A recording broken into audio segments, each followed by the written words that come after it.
de la niñez y adolescencia, ¿verdad? La llamada, técnicamente como la ley Pina. Si tuviera alguien al alcance la ley de protección integral de la niñez y adolescencia para ver esa armonía entre el derecho interno y el derecho internacional y cómo el Estado de Guatemala entonces a través de una ley, obviamente decretada por los diputados del Congreso de la República de Guatemala, establecen parámetros y garantías procesales, ¿verdad? En cuanto a esta garantía o a esta tutela del Estado a favor de los niños y de las niñas guatemaltecos y guatemaltecas. Alguien que tenga la ley de protección integral de la niñez al alcance, por favor, la licenciada Silvia Olivares. Usted nos puede hacer el favor de leer el artículo 1 al artículo 4, por favor, de la ley. Sí, con gusto, licenciado. Buen día. Buen día, licenciada. Sí, el artículo 1. Objeto de la ley. La presente ley es un instrumento jurídico de integración familiar y promoción social que persigue lograr el desarrollo integral y sostenible de la niñez y adolescencia guatemalteca dentro de un marco democrático e irrestricto respeto a los derechos humanos. Artículo 2. Definición de niñez y adolescencia.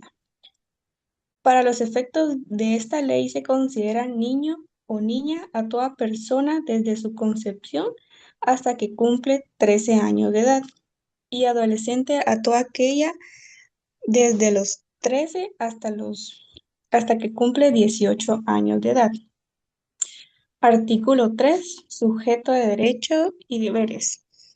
El Estado deberá respetar los derechos y deberes de los padres o en su caso de las personas encargadas del niño, niña o adolescente, de impartir en consonancia con la evolución de sus facultades. Permítame, licenciado. Sí.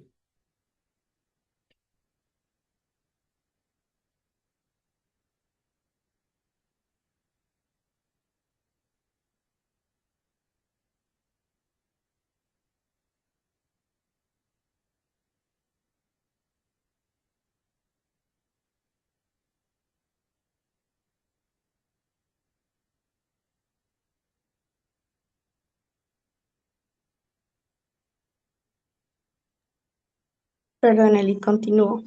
Ok.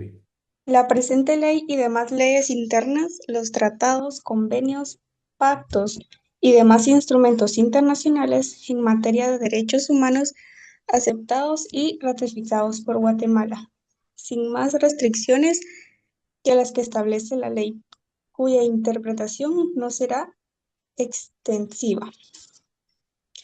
Artículo 4. Deberes del Estado.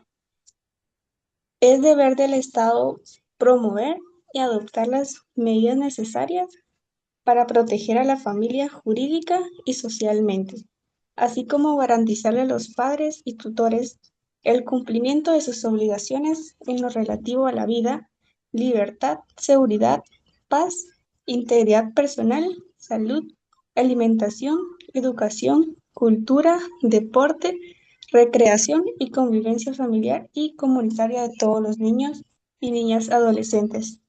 Asimismo, es deber del Estado que la aplicación de esta ley esté a cargo de órganos especializados cuyo personal deberá tener la formación profesional y moral que exige el desarrollo integral de la niñez y adolescencia según la función que desempeñe y conforme a las disposiciones generales de esta ley. Ok, muchísimas gracias, licenciada Silvia.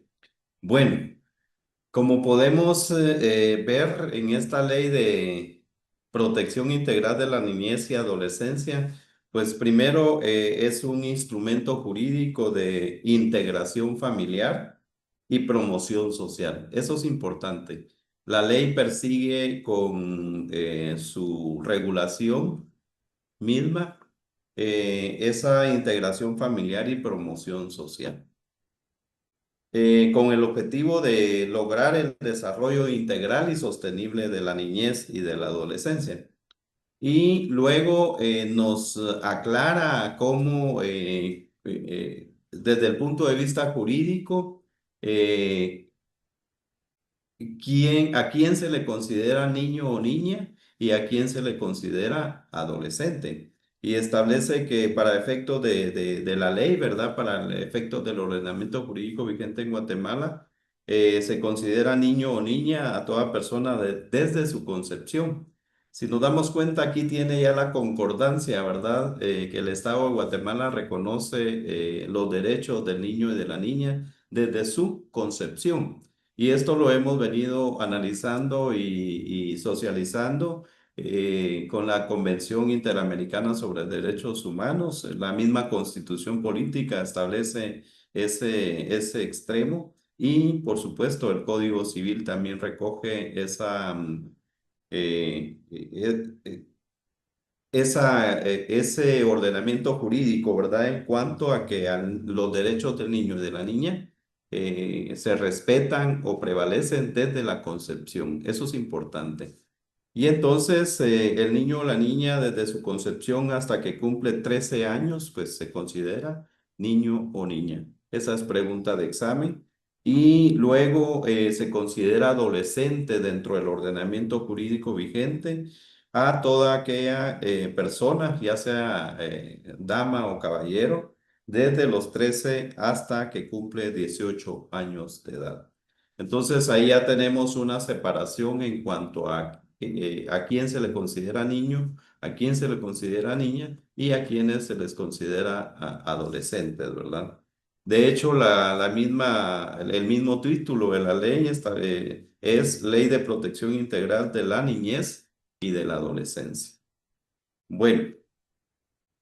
El artículo 3 lo que establece es que el Estado deberá respetar los derechos y deberes de los padres, ¿verdad? Esto es importante porque el Estado en ningún momento debe ser violador o no, en ningún momento debe violar este derecho del padre o de la madre por la misma representación legal y lo que significa ser papá y mamá, ¿verdad? Entonces el mismo artículo 3 de la Ley de Protección de la Niñez y Adolescencia establece que el Estado debe respetar los derechos y deberes de los padres o en su caso de las personas encargadas del niño, niña o adolescente y de impartir en consonancia con la evolución de sus facultades, dirección y orientación apropiadas para que el niño, niña y adolescente ejerzan los derechos reconocidos en la Constitución Política de la República de Guatemala. Es decir, que la tutela, la representación legal, la responsabilidad en sí del niño y de la niña, pues le corresponde al padre y le corresponde a la madre, ¿verdad? De hecho, ya veíamos ayer antier en el artículo 78 del Código Civil que establece que el matrimonio precisamente es una institución social por medio de el cual un hombre y una mujer, ¿verdad?, han decidido estar unidos en forma permanente, en forma continua y con el objeto de procrear, alimentar, educar y velar por el desarrollo integral del niño y de la niña. Entonces, notemos ahí la concordancia entre la Convención Americana de Derechos Humanos, la Constitución Política de la República de Guatemala, el Código Civil y la misma Ley de Protección de la Niñez y la Adolescencia. En otras palabras, el Estado debe estar como a la vanguardia, ¿verdad? Atento en el momento en que un padre o una madre o cualquier persona atente contra ese derecho tutelar del niño, ¿verdad?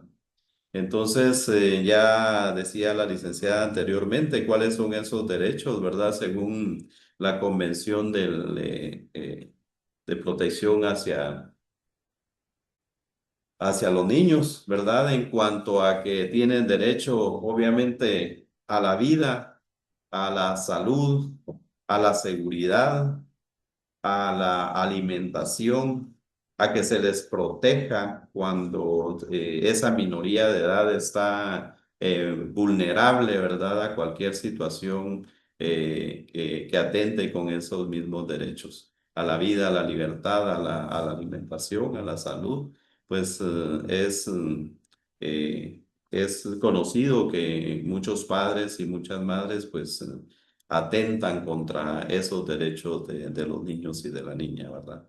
Pero estamos ya analizando, estamos conociendo que sí hay un ordenamiento jurídico vigente en Guatemala que vela o que regula o que garantiza, ¿verdad?, los procedimientos que se deben realizar en un momento dado la niña o el niño se vean vulnerables en sus derechos. Y es el artículo 4 de la ley, ¿verdad?, de protección a la niñez y adolescencia que establece que es deber del Estado promover y adoptar las medidas necesarias para proteger a la familia. Aquí volvemos nuevamente a la familia, ¿verdad?, en cuanto a que es el génesis de la sociedad guatemalteca en este caso, y por qué no decirlo, el génesis de las sociedades de los países amigos, ¿verdad? Porque es papá y mamá, pues ya lo decíamos anteriormente, son los responsables de inculcarnos o de transmitirnos esos valores espirituales, morales y pues todo lo que conlleva un desarrollo integral cuando fuimos niños y niñas, ¿verdad? Y entonces establece el artículo 4 que el Estado, que es deber del Estado promover y adoptar las medidas necesarias para proteger a la familia. Y lo importante aquí es que la protege jurídica y socialmente, ¿verdad? ¿Cómo protege el Estado a la familia jurídicamente?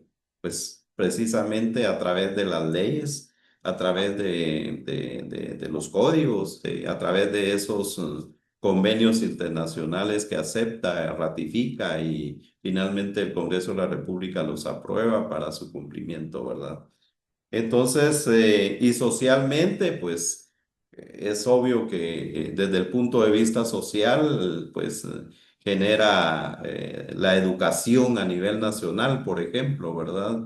Las escuelitas de párvulos, de primaria, de básicos, que son, eh, sostenidas, ¿verdad?, por el mismo Estado de Guatemala. Hay un Ministerio de Educación que vela por ese cumplimiento de esa adaptación de uno de niño o niña en su edad temprana, ¿verdad? Entonces, de esa manera el Estado protege socialmente al niño y a la niña. Y pues ya mencionaba también que el cumplimiento de sus obligaciones, así como garantizarle a los padres y tutores, indica el artículo 4, el cumplimiento de sus obligaciones en lo relativo a la vida. Vuelve a reiterar, ¿verdad?, el derecho a la vida. Esto también lo veíamos en el preámbulo de la Constitución, en el artículo 1, 2 y 3 de la Constitución Política de la República. Y entonces es este derecho a la vida el que se antepone a todos los demás derechos. Ya mencionábamos anteriormente que si no hay vida, pues no puede existir los demás derechos de libertad, de igualdad, de justicia, ¿verdad? Porque es necesario entonces que el ser humano exista para que los demás derechos se den por sí eh, en forma continuada, ¿verdad? Entonces está lo relativo al derecho a la vida, al derecho a la libertad, derecho a la seguridad, derecho a la paz, derecho a la integridad personal, el derecho a la salud, el derecho a la alimentación, el derecho a la educación, el derecho a la cultura, al deporte, a la recreación y convivencia familiar y comunitaria de todos los niños, niñas y adolescentes. Entonces, con estos artículos, pues vemos la armonía y esa concordancia entre el derecho internacional sobre derechos humanos y la Constitución Política de la República y las demás leyes vigentes en Guatemala. Bueno, el artículo 17, inciso 5, también establece que la ley debe reconocer iguales derechos tanto a los hijos nacidos fuera del matrimonio como a los nacidos dentro del mismo. Esto ya lo comentábamos, ¿verdad? Que independientemente que el hijo sea producto del matrimonio o no, pues adquiere los mismos derechos, adquiere las mismas, pues, ¿por qué no decirlo? Las mismas obligaciones, ¿verdad? En cuanto pues, a obedecer a sus padres y ser disciplinado y estar bajo la tutela de ellos. Entonces, con esto finalizamos la interpretación del artículo 17 de la Convención Americana de Derechos Humanos y pasamos entonces al artículo 18, 19 y 20, licenciada Paulita, de la Convención para continuar el análisis de la misma. ¿Estará Perla Santay? Licenciada Perla, Buenos muy días, buenos días, licenciada. bienvenida. Gracias. Artículo 19. Derechos del niño. Todo niño tiene derecho a las medidas de protección que su condición de menor requieren por parte de su familia, de la sociedad y del Estado. Artículo 20. Derecho a la nacionalidad. Inciso 1. Toda persona tiene derecho a una nacionalidad. Inciso 2. Toda persona tiene derecho a la nacionalidad del Estado en cuyo territorio nació si no tiene derecho a otra. Inciso 3. A nadie se privará arbitrariamente de su nacionalidad ni del derecho a cambiarla. Ok, muchísimas gracias, licenciada. Bueno, aquí nos vamos a detener en el artículo 18 que establece que toda persona tiene derecho a un nombre propio y a los apellidos de sus padres o al de uno de ellos. La ley reglamentará la forma de asegurar este derecho para todos mediante nombres supuestos si fuere necesario. Para ello nos vamos a apoyar en la ley del Registro Nacional de las Personas, si alguien la tuviera ahí al alcance, para que nos apoye en la lectura del artículo 1, el artículo 2 y el artículo 3 de la Ley del Registro Nacional de las Personas con relación a ese derecho que tiene toda persona, ¿verdad? Desde su nacimiento. Y pues en el caso de Guatemala es el Registro Nacional de las Personas el que tiene esa obligación de llevar el control y el registro, pues obviamente del nacimiento de una persona, su estado civil cuando se es modificado o alguna otra anotación que sea necesaria de acuerdo a pues a la evolución misma de la persona, ¿verdad? Entonces, licenciada Paulita, si hubiera alguien que tuviera la ley del Registro Nacional de las Personas que nos apoye. ¿Le puedo leer yo? ¿Lo apoyo? Por favor, licenciada Lisbeth Espinosa, muchas gracias. Muy bien. Artículo 1. Creación.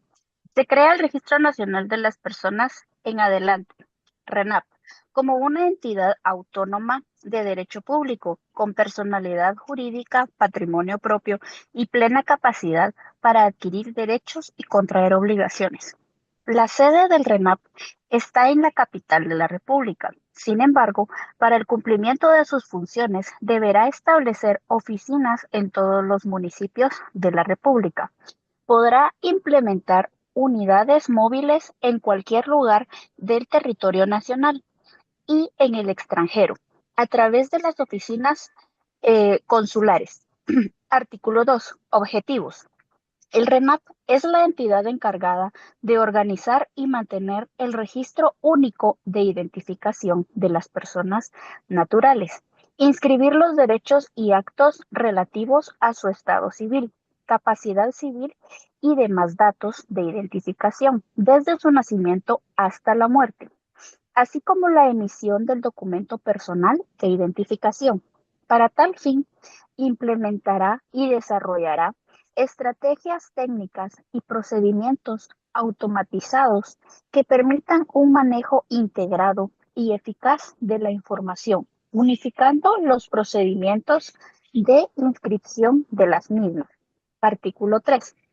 Naturalezas. Las disposiciones de esta ley son de orden público y tendrán preeminencia sobre otras que versen sobre la misma materia. En caso de duda, ambigüedad o contradicción de una o más de sus disposiciones con otra normativa jurídica, se optará por aplicar las contenidas en esta. Ok, muchísimas gracias, licenciada Lisbeth. Si nos damos cuenta, entonces es el Registro Nacional de las Personas, el ente rector, ¿verdad? Del registro de toda la información de una persona en el territorio guatemalteco. Su objetivo es mantener actualizado, ¿verdad? El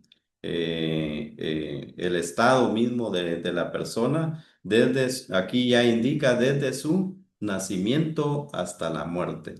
Esto es importante porque precisamente estoy viendo un caso en donde, pues, mi cliente, el hijo de, mejor dicho, mi cliente es el hijo de una persona fallecida recientemente. Entonces, estamos en el proceso de obtener los informes de los registros de la propiedad, ¿verdad? Para ver el tema de si otorgó o no testamento, ¿verdad? En vida. Entonces, aquí reviste importancia porque ¿a dónde acudimos para obtener esa información? Pues al Registro Nacional de las Personas, ¿verdad? Obteniendo un certificado de nacimiento y obteniendo el certificado de defunción. Y pues obviamente en la práctica se cumple este presupuesto legal que establece que el Registro Nacional de las Personas dentro de sus obligaciones tiene mantener un registro actualizado del nacimiento de todas las personas, de su estado civil y de cualquier situación que surja, alguna incapacidad, por ejemplo, ¿verdad? Eh, entonces, también está obligado, ¿verdad?, de conformidad con la ley, a registrar todos los fallecimientos de las personas. Entonces, pues nuevamente vemos la armonía del derecho internacional sobre derechos humanos y la ley guatemalteca vigente.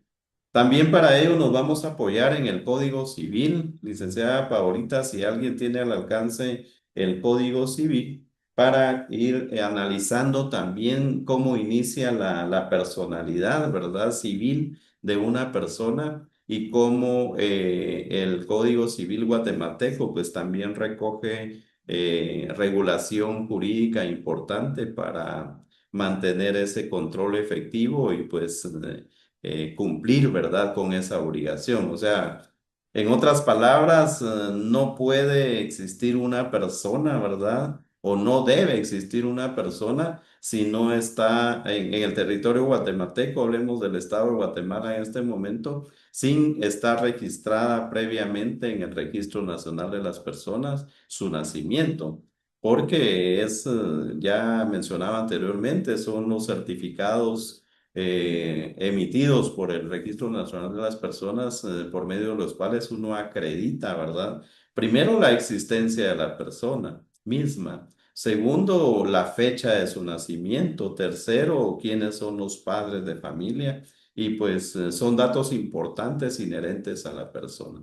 Entonces, por eso revista importancia que pues analicemos o integremos las leyes en esta conferencia para pues tener esos elementos de juicio, esas herramientas jurídicas al momento de desarrollar nuestro ejercicio profesional como abogados y notarios.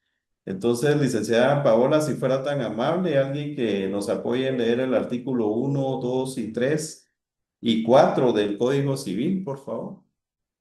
¿Estará la compañera Nuria Lisbeth Navarro?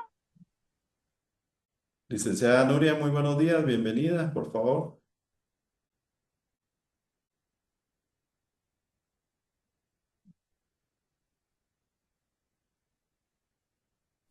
Buenos días, licenciado. Disculpe, ¿puedo apoyarlo yo con la lectura? Si fuera tan amable, por favor, muchas gracias. Artículo número 1. Personalidad. La personalidad civil comienza en el nacimiento y termina con la muerte. Sin embargo, al que está por nacer se le considera nacido por todo lo que le favorece, siempre que nazca en condiciones de viabilidad. Artículo número 2. Partos dobles. Si dos o más nacen en un mismo parto, se consideran iguales en los derechos civiles que dependen de la edad.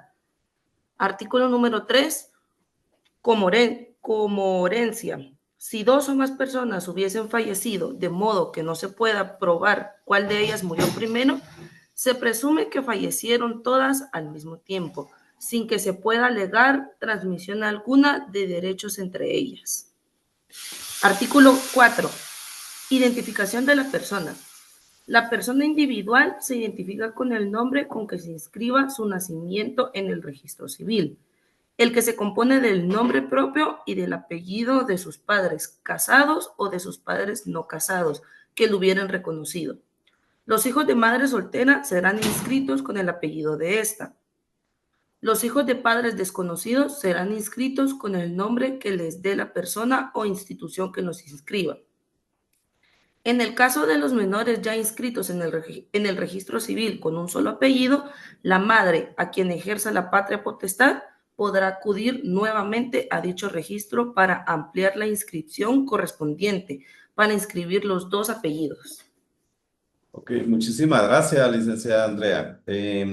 Bueno, si nos damos cuenta aquí también está ya a la vista el principio de igualdad, ¿verdad? Notemos que en el caso de los de los partos dobles, si dos o más nacen de un mismo parto, se considerarán iguales en los derechos civiles que dependen de la edad. Principio de igualdad, los dos al mismo tiempo, y entonces se reconocen los derechos de ambos en forma igualitaria y paralela, ¿verdad?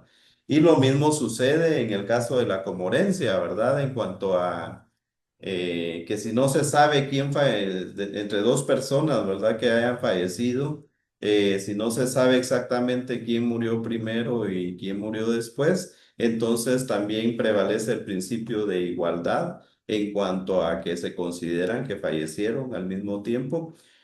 Recordemos que estos conceptos son eminentemente jurídicos, son eminentemente legales, ¿verdad? Nosotros como futuros abogados y abogadas debemos de atender estos principios jurídicos y legales para efectos de, pues, asesorar y patrocinar a nuestros clientes el día de mañana.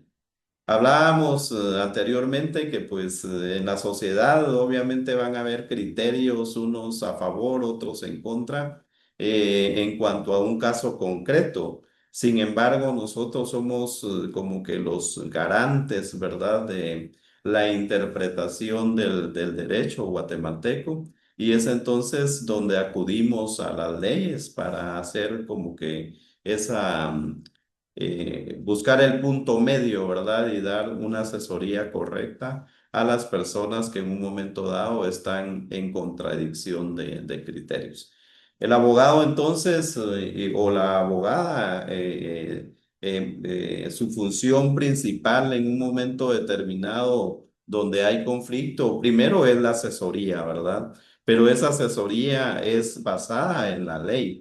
O sea, no es un criterio antojadizo, no es un criterio discrecional, ¿verdad? Yo soy de la idea de que cuando el abogado o la abogada no nos apegamos a la ley, entonces perdemos el juicio y empezamos a hacer de nuestro ejercicio profesional un ejercicio profesional, pues vulnerable a cualquier crítica o vulnerable a cualquier situación que se pueda dar, ¿verdad? No solo en el ámbito extrajudicial, sino que en el mismo ámbito judicial. Entonces, tenemos que basarnos en los principios legales para poder asesorar, pues, correctamente a nuestros clientes, o poder asesorar correctamente, pues, a los funcionarios en un momento dado. Dios nos permita ser asesores de algún funcionario público, ¿verdad? O alguna funcionaria pública. Entonces, es por ello que nos estamos deteniendo aquí a hacer el análisis y la integración de los artículos conducentes de las leyes específicas para hacer como ese match, ¿verdad? Entre el ordenamiento jurídico internacional y la ley interna en Guatemala. Bueno, también hay una información bien importante en el artículo 5 del Código Civil, que nos va a ayudar también en un momento dado a resolver.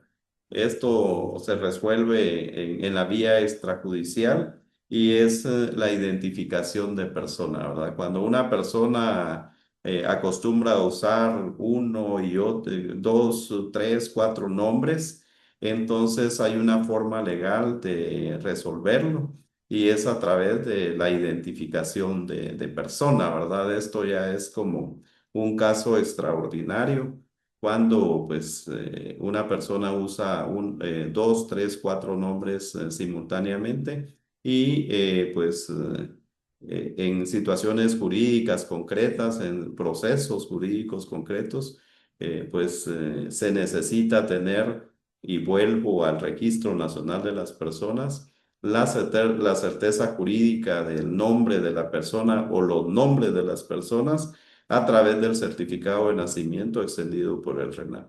Licenciada Paola, si fuera tan amable de designar a algún participante para que lea el artículo 5 del Código Civil. Estará Pamela Castillo. Licenciada Pamela, muy buenos días, bienvenida. Buenos días, licenciado. Disculpe, es que estoy un poquito ocupado. ¿Podría Eh, participar después? Muchas gracias, muchas gracias. Licenciado, si gusta, ¿Puedo puedo apoyar yo. yo, licenciado? Licenciada Norma González, por favor, gracias. Ok. Artículo 5, Código Civil. Reformado por el artículo 1 del Decreto Ley 7284. El que constante y públicamente use nombre propio o apellido distinto del que consta en su partida de nacimiento o use incompleto su nombre u omita alguno de sus apellidos que le corresponden, puede establecer su identificación por medio de declaración jurada, hecha en escritura pública por la misma persona si fuere mayor de edad o por sus padres que ejercen su patria potestad. También podría hacerse por cualquiera que tenga interés en identificación conforme el procedimiento establecido por el Código Procesal Civil y Mercantil.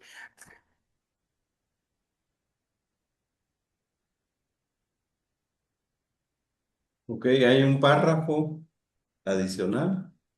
Y en el mío solo hasta ahí llega el licenciado, de ahí me toca el artículo 6. Ah, ok.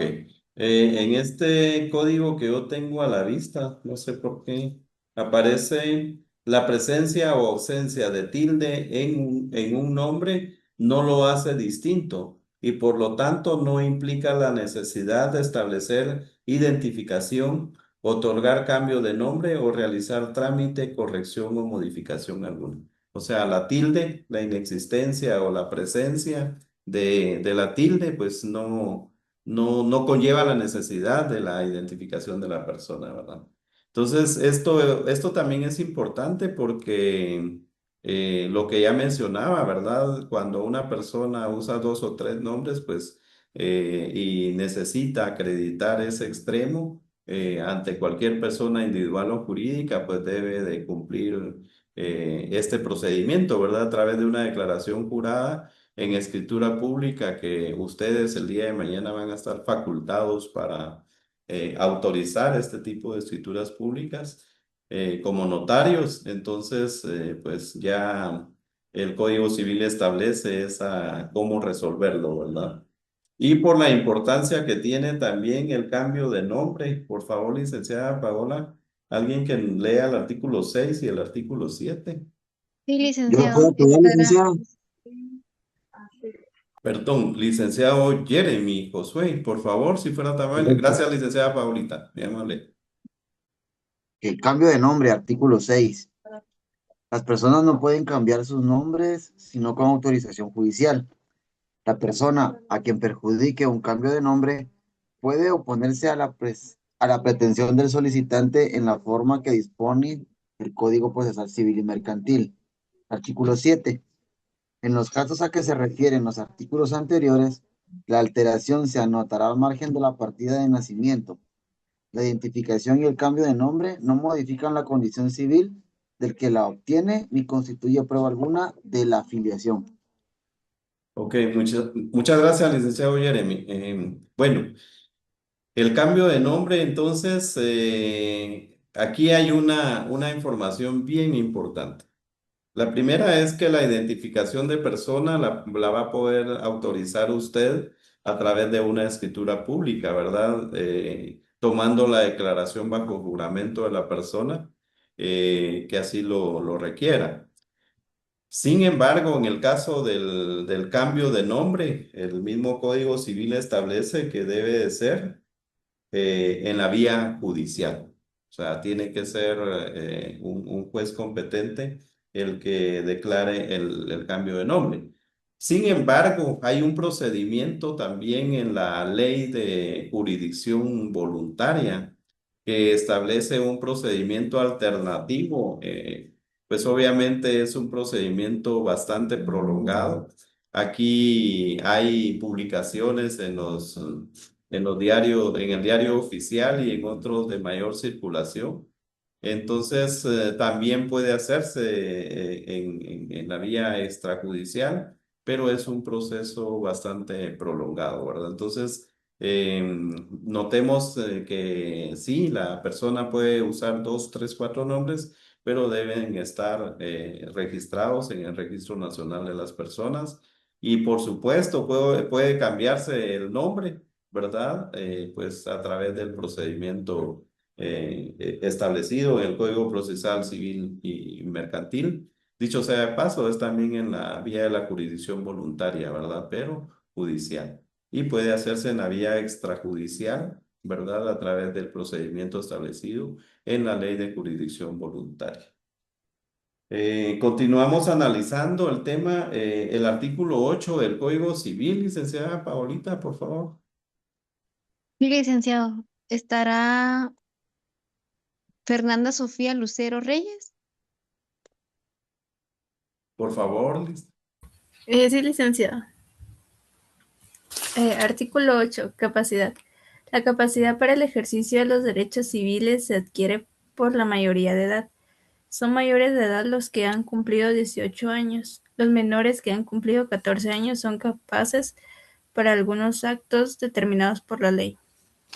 Ok, muchísimas gracias, licenciada Fernanda. Este artículo es también sumamente indispensable que lo tengamos en mente en el ejercicio profesional, ¿verdad? Yo les pregunto, por ejemplo, si llega un menor de edad a su oficina jurídica y le solicita sus servicios profesionales notariales para que le autorice una declaración jurada, por ejemplo. ¿Usted le autorizaría esa declaración jurada? Por supuesto que no, porque él no tiene capacidad por sí mismo para acudir y prestar una declaración de esa naturaleza, ¿verdad? Por ejemplo, si quiere, llega a su oficina un menor de edad o una menor de edad y le dice, mire, licenciado o licenciada, quiero por favor que me autorice una escritura de compra-venta de mi casa, por ejemplo. Entonces, el menor de edad no tiene pues la facultad, la capacidad legal, ese es el término correcto, no tiene la capacidad legal para adquirir derechos ni para adquirir obligaciones, ¿verdad? Entonces, si nos damos cuenta, el desarrollo del tema de lo que regula la Convención Americana sobre Derechos Humanos, que toda persona tiene derecho a un nombre propio y los apellidos de sus padres, pues continúa esa dinámica de la regulación legal en cuanto a cómo se desarrolla ese derecho del nombre propio, ¿verdad? Es como la sociedad nos identifica, la sociedad nos reconoce siempre y cuando esté inscrito en el Registro Nacional de las Personas.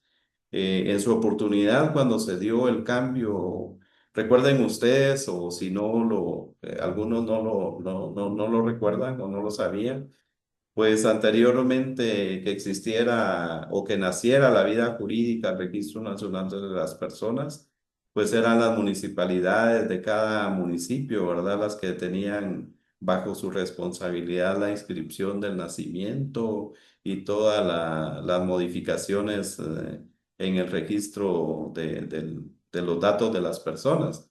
Entonces, ese cambio fue un bien complejo, bien delicado, y pues entiendo que hasta el día de hoy el Registro Nacional de las Personas tiene algunas dificultades en cuanto a la certeza jurídica de los datos que en su momento las municipalidades a nivel nacional inscribieron y registraron en sus registros, ¿verdad? De hecho, el Registro Nacional de las Personas, de conformidad con la ley, de acuerdo a las funciones que tienen, pues estaba la integración o la recopilación de toda la información que había en los archivos de las municipalidades a nivel nacional. Fue un reto, un trabajo bastante arduo, diría yo, y pues ahora el Registro Nacional de las Personas pues nos facilita una serie de trámites, ¿verdad? De hecho, en la plataforma del Registro Nacional de las Personas podemos solicitar en línea al día de hoy certificados de nacimiento y otros documentos que ellos mismos emiten, ¿verdad? Entonces, vemos como el derecho administrativo, y aquí voy a traer a colación el derecho administrativo, una de sus características es precisamente que es eminentemente evolutivo, ¿verdad? Y el tema del RENAP y de las demás instituciones públicas que desarrollan situaciones administrativas, pues está dentro de ese derecho administrativo que está en constante evolución. Entonces hice un paréntesis porque es importante conocer la historia eh, de cómo se han inscrito o cómo se han controlado los datos de la persona desde su nacimiento y pues ha ido en forma evolutiva y acelerada, diría yo, ¿verdad? Entonces, también el artículo 8 establece que los menores que han cumplido 14 años son capaces para algunos actos determinados por la ley. Que yo recuerde es el Código de Trabajo, ¿verdad? El que establece que los mayores de 14 años pues pueden realizar determinados trabajos de acuerdo a su edad, de acuerdo a su capacidad y pues hace una excepción ahí, ¿verdad? Con autorización de los padres y pues obviamente con el debido cuidado por parte del patrón. Yo recuerdo es una de las excepciones que hay en el Código de Trabajo a favor de los mayores de 14 años y menores de, de 18 años. Por favor, licenciada Paola, el artículo 9 del Código Civil que establece, que recoge el Instituto de la Incapacidad, Instituto Sí, Jurídico. licenciado. ¿Estará la compañera Joan Linares? Por favor, licenciada, bienvenida, buen día.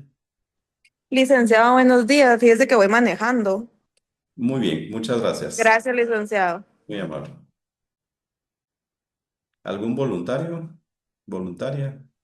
Buen día, licenciado. Con gusto yo lo puedo apoyar. Muchas gracias. Por favor, licenciado. Artículo 9, incapacidad. Los mayores de edad que adolecen de enfermedad mental que los priva de discernimiento deben ser declarados en estado de interdicción. Pueden ser mismo ser declarados en estado de interdicción las personas que son por abuso, las bebidas alcohólicas o estupefacientes. Se exponen de ellas mismas o exponen a sus familias o graves perjuicios económicos.